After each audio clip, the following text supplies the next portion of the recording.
ஸ்ரீலங்கன் விமானச்சேவை நிறுவனத்துக்கு ஏர்பஸ் கொள்வனவு செய்யும் போது $2 மில்லியன் லஞ்சமாக பெற்றுக்கொள்ளப்பட்டதாக அந்த நிறுவனத்தின் முன்னாள் பிரதம நிறைவேற்று அதிகாரி கபில சந்திரசேனவுக்கு எதிராக முன்வைக்கப்பட்டுள்ள குற்றச்சாட்டு தொடர்பிலான வழக்கு இன்று மீண்டும் விசாரணைக்கு எடுத்துக் கொள்ளப்பட்டது. அவர் முன்வைத்திருந்த பிணை கோரிக்கையை கொழும்பு நீதமன்றம் இன்று நிராகரித்தது.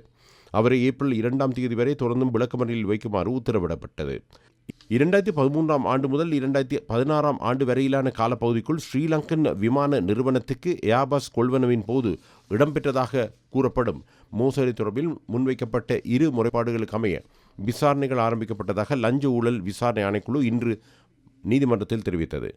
அதுக்கமைய 2013 ஆண்டு பிரான்ஸ் ஏர்பஸ் நிறுவனத்திடமிருந்து விமானங்களை கொள்வனவு செய்யும் போது இந்த சந்தேக நபரின் மனைவியின் பேரில் புரூனே நாட்டில் பதிவு செய்யப்பட்ட நிறுவனம் ஒன்றில் சிங்கப்பூரில் உள்ள ஸ்டாண்டர்ட் சார்ட்டர்ட் வங்கி கணக்குக்கு லஞ்சமாக பெற்றுக்கொள்ளப்பட்ட $2 மில்லியன் பணம் கிடைத்துள்ளதாக அந்த அதிகாரி தெரிவித்தார். அந்த பணம் சந்தேக நபரின் மனைவியின் கணக்கிலிருந்து ஆஸ்திரேலியாவில் உள்ள காமன்வெல்த் வங்கியில் சந்தேக நபரின் பேரில் உள்ள கணக்குக்கு 4 சந்தர்ப்பங்களில் வைப்பிலிடப்பட்டதாக அந்த அதிகாரி மேலும் தெரிவித்தார்.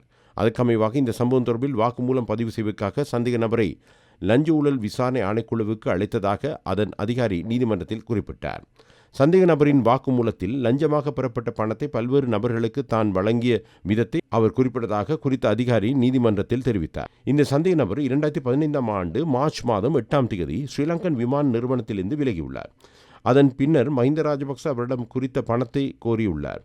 அச்சந்தர்ப்பத்தில் $20 மில்லியன் வீதம் 3 சந்தர்ப்பங்களில் $60 மில்லியன் இந்த சந்தேக நபரினால் மஹிந்த ராஜபக்சவின் பெலியத்தேயில் உள்ள வீட்டில் மற்றும் கால்டன் இல்லத்தில் வைத்து பணம் வழங்கப்பட்டதாக சந்தேக நபர் குறிப்பிட்டார்.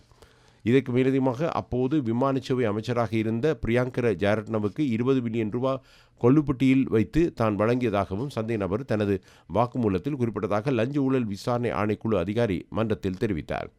இந்த பணத்தை வழங்கியவை தொடர்பிலான 41 ஆவணங்கள் இந்த சந்தேக நபரினால் விசாரணை அதிகாரிகளுக்கு வழங்கப்பட்டுள்ளது. இதேவேளை பிரியங்கர ஜெயரட்னவுக்கு பணம் வழங்கப்பட்டமை தொடர்பில் சுதம்மிக்க ஆர்டிகல் எனும் நபரிடம் வாக்குமூலம் பெற வேண்டியது அவசியம் என்றும் லஞ்ச ஊழல் விசாரணை ஆணைக்குழு அதிகாரி கொழும்பு நீதவான் நீதிமன்றத்தில் இன்று குறிப்பிட்டார்.